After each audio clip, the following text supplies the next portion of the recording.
everything you need to know about acid reflux. Hey, and welcome to Health Shadow. Today, we are going to talk about GERD or acid reflux and what it does to our body. Make sure you leave a thumbs up, subscribe, and hit the notification bell so you don't miss out on any upcoming videos. Now, let's jump right into it. After eating lunch, all of a sudden, we sometimes feel a slight burning sensation just inside our chest. We feel like throwing up, even suffocated, and it lasts like that for quite a while. It may look like you're having a heart attack, but no, it's not. This burning sensation is what we call an acid reflux, and it is what commonly happens for people with gastroesophageal reflux disease, or GERD for short. Acid reflux occurs when our stomach acid, which is responsible for digesting and breaking down the food we eat, does a sudden backflow into a tiny tube in our throat. It is called the esophagus, and from the esophagus, it continues to go up all the way to our lower esophageal sphincter, or LES for short. LES is a muscular ring that is found in our digestive tract where the esophagus and the stomach meet. The LES acts like a door for all the food that we swallow. It opens up for the food to go in the digestive tract and closes in order to prevent the stomach contents from going back up to the esophagus. Acid reflux happens when the LES is damaged or debilitated, making it unable to control the flow of all food we eat or the stomach content. There are some common factors that will lead to malfunction of the valve or the LES. One factor in particular is eating certain types of food. We are built in every way unique, which is why we should always watch what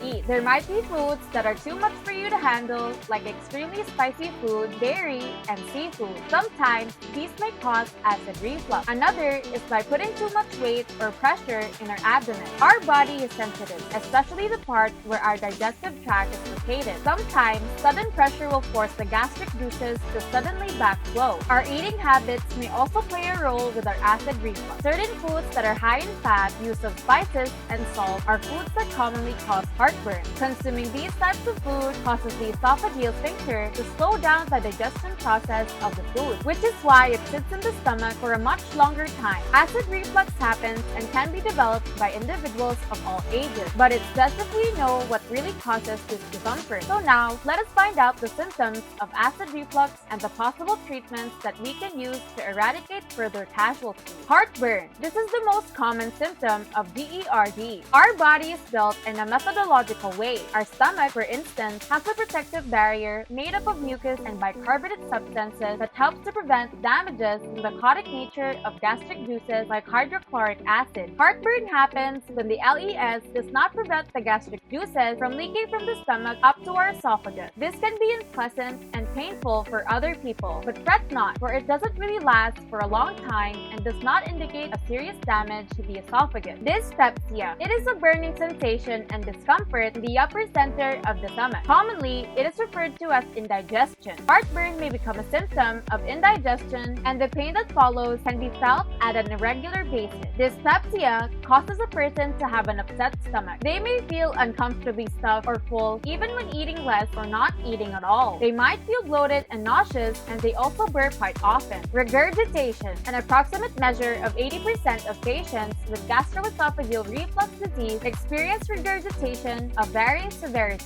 Some people may somewhat describe this symptom as a sour aftertaste in the mouth due to the gastric juices or the feeling of fluid or stomach content oscillating inside their chest. Sour and bitter taste. As the sudden backflow of the stomach acid is transmitted to the throat and mouth, it may cause acidity and bitterness in the mouth. In some occasions, you may also have a burning sensation in your throat and mouth. Dry cough. This one is commonly present in both children and adults. They might feel like there's a lump stuck inside their throat. So as a probable scenario, they cough constantly to get rid of that weird sensation. Struggle with swallowing or dysphagia. This might be the most irritating and irksome symptom of GERD. For patients with acid reflux or gastroesophageal reflux disease, they might suffer from difficulty when it comes to swallowing and taking in any edible food. This normally occurs on rather a regular basis, but how frequent it is actually depends on how serious your acid reflux is. For people with dysphagia, they will find it easier to consume fluids like water and coffee instead of solid and hard food. Others encounter the opposite problem, and some who have it in the most terrible cases might hardly even swallow their own saliva. Great! Now you know the symptoms of GERD or acid reflux. In case you've been having these symptoms, we are going to give you possible ways on how to treat acid reflux because it is no joke. There could be underlying complications if it is not given immediate action. There are many alternative ways on how to handle the early stages of GERD without medication. Be mindful of the food you eat. First is to, of course, watch our eating habits. We should avoid foods that are not good for us. People with gastroesophageal reflux disease were once told to exclude everything from their diet except the mildest of foods. But that is no longer the case. Foods like garlic, onion, foods high in fat, chocolate, and spicy foods are some of the ones that have the tendency to trigger our reflux. We can try to gradually cross them out from our diet in order to control our reflux, and once again, once we know which one of them are safe to eat, we can try adding them once again. Control your eating habits. Aside from watching what we eat, we should also learn how to proportionally eat our meals. Once our stomach feels very full, regurgitation into the esophagus can increase. It is sometimes called grazing. Eat small meals more often than large meals 3 times a day. Avoid moving too much after a meal. The next thing that we ought to do is to avoid strenuous exercise for a few hours after eating. A walk after supper is fine, but more intense exercise can cause acid to backflow in the esophagus, especially if you bend. Don't sleep or lie down after eating. Is it a habit of yours to sleep right away after eating? If so, then I suggest you stop doing that. Please finish eating 3 hours before going to bed. Gravity alone helps keep the acid in the stomach where it belongs, even when you are standing or sitting. No late midnight snack, no taking naps after lunch, and no late night treats. Avoid drinking too much carbonated beverages. Next is to avoid drinking carbonated drinks. Instead of sparkling water, you should drink pure and flat water. Carbonated drinks will make you burp up all the acid back into your esophagus. Besides, you'd not just be doing your stomach a favor, it will help you stay hydrated and will keep your kidneys healthier too. Quit smoking. And finally, if you're a smoker, you should try to quit smoking.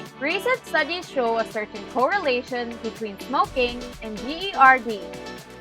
This happens because smoking cigarettes reduces the pressure on the lower esophageal sphincter, or LES. Reducing the pressure on the LES makes it easier for the acid to crawl up and cause heartburn. Smokers who suffer from persistent heartburn often find some relief from GERD once they quit smoking. Studies have also linked smoking to some of the worst complications of GERD, including Barrett's esophagus and laryngeal cancer. Gastroesophageal reflux disease is mild for some individuals and occurs for the very least twice a week, while moderate to severe acid reflux happens at least once every week. But don't worry, acid reflux happens to most people and it can be managed by changing our daily lifestyle and by taking up medications prescribed by our doctors. However, strong medications are needed for those who have it worse. If lifestyle changes or medications do not improve your symptoms, you may be in need of a surgery. Surgical approaches are recommended for patients with the worst case of GERD instead of taking the drug for life. The goal of reflux surgery is to strengthen the anti-reflux barrier. In a procedure called Nissen fundoplication, the surgeon wraps the upper part of the stomach around the lower esophagus. This can improve the anti-reflux barrier and provide permanent relief from reflux. Surgeons can perform this surgery laparoscopically. This means less invasive and shorter recovery time. Remember to always take care of yourself. It's better to take early action so that our health and well-being is always in good condition. If you enjoyed this video, be sure to give the video a like and subscribe to our channel for more fun. We will be back soon with another one, so click that notification bell below to stay tuned for our new video. This is the Health Shadow signing out until next time. Stay healthy.